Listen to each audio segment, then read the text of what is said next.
Hoy vamos a hablar de una guerra. Una que duró muy poco, apenas unas semanas, pero que lo cambió todo. No solo en su región, no, es que puso de rodillas a la economía mundial entera. Vamos a meternos de lleno en la guerra del Yom Kippur. Y para entender de verdad lo que supuso esta guerra, lo curioso es que no vamos a empezar con tanques ni soldados. No, empezamos en un sitio mucho más familiar para todos, una gasolinera. Porque lo que pasó en las gasolineras de medio mundo en 1973, bueno, eso lo explica todo. Claro, la pregunta que se hacía todo el mundo era esa. Pero, ¿cómo es posible? ¿Cómo una guerra a miles de kilómetros puede dejar las gasolineras vacías? De repente, el mundo industrializado se dio cuenta de que tenía un problema, y muy gordo. A ver, para que nos hagamos una idea de la escala del shock, el precio del petróleo no es que subiera un poquito, no, se multiplicó por 4. Por 4. De un día para otro. Fue una onda expansiva brutal para la economía global. Algo que nunca se había visto. Y con eso se acabó una era. Así, de golpe. Pensemos en esas décadas de crecimiento, de prosperidad, los famosos 30 gloriosos. Todo eso se construyó sobre algo que dábamos por sentado. Energía barata, casi infinita. Pues bien, esa fiesta se terminó de la noche a la mañana. Vale, pero la pregunta es, ¿cómo se llegó hasta aquí? ¿Por qué pasó esto? Para entenderlo, hay que darle para atrás a la cinta. Y la clave, ojo, no está en los mercados financieros, sino en el campo de batalla, y en décadas de tensión y de una herida muy profunda en Oriente Próximo. Esto, claro, no fue cosa de un día. El conflicto venía de lejos. Desde la creación del Estado de Israel en el 48, luego la crisis de Suez en el 56, donde ya se vio que el petróleo era un tema, y sobre todo, la Guerra de los 6 días en 1967. Cada guerra, cada enfrentamiento, era como echar más y más leña a una hoguera que no paraba de crecer. Y aquí hay un punto que es fundamental. Un punto casi emocional. La derrota árabe en el 67 fue mucho más que una derrota militar.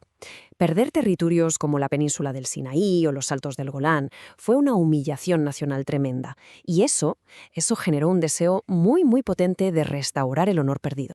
Es que, fijaos en la paradoja. Mientras en Occidente se vivía esta especie de sueño económico, esta época dorada, casi nadie veía el enorme punto débil, el talón de Aquiles de todo el sistema, que todo, absolutamente todo, dependía del petróleo barato que venía de Oriente Próximo. Era una vulnerabilidad tremenda, y alguien estaba a punto de darse cuenta de que esa vulnerabilidad podía ser un arma muy poderosa.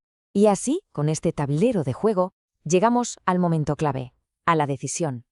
Una decisión que no fue para nada un arrebato, sino un cálculo político, frío y muy, muy meditado.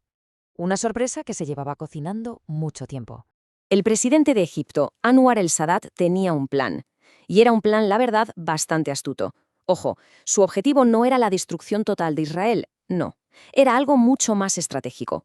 Primero, romper esa imagen de que el ejército israelí era invencible. Segundo, recuperar un trocito del Sinaí, algo simbólico. Y tercero, y esto es lo más importante, montar un lío tan grande que las superpotencias, Estados Unidos y la Unión Soviética, no tuvieran más remedio que intervenir y forzar una negociación. Y la ejecución fue magistral. Eligieron el 6 de octubre de 1973. ¿Por qué esa fecha? Porque era el Yom Kippur, el día más sagrado del calendario judío. Un día en el que el país entero se paraliza. La radio no emite, el transporte se detiene. Fue la sorpresa perfecta. Pillaron a las defensas israelíes totalmente con la guardia baja. Claro, una guerra así no iba a quedarse solo ahí, en el desierto. En cuanto los primeros tanques cruzaron las líneas, los teléfonos rojos empezaron a sonar en Washington y en Moscú. Un conflicto regional se estaba convirtiendo, por momentos, en una crisis mundial. Y lo que pasó a continuación es el ejemplo perfecto de una guerra proxy, una guerra por delegación en plena Guerra Fría. Por un lado, Estados Unidos montó un puente aéreo gigantesco para reabastecer a Israel, que lo estaba pasando mal. Por el otro, la Unión Soviética enviaba armas y material a sus aliados, Egipto y Siria. Fue una partida de ajedrez entre superpotencias, y se jugó tan al límite que en un momento dado ambos bandos elevaron la alerta nuclear. El mundo contuvo la respiración. Y justo en ese momento de máxima tensión llegó el giro de guión. Se descubrió que el arma definitiva de esta guerra no disparaba balas, no. Era un arma líquida, negra, que salía de debajo de la arena: el petróleo. Viendo que Occidente, y sobre todo Estados Unidos, apoyaba sin fisuras a Israel, los países árabes productores de petróleo hicieron algo que nunca se había hecho a esa escala. La OPEP, que es su organización, tomó una decisión histórica: usar el petróleo como arma. Y eso significaba una cosa: cerrar el grifo. Pero ojo, no fue un cerramos para todos. fue mucho más listo. Fue un embargo selectivo, casi quirúrgico. Apuntaron directamente a los países que ayudaban a Israel. ¿Quiénes? Pues Estados Unidos, los Países Bajos, Portugal, básicamente los aliados clave. De repente, un barril de crudo era como un misil dirigido a las economías occidentales. Y claro, las consecuencias de cerrar ese grifo fueron instantáneas y brutales.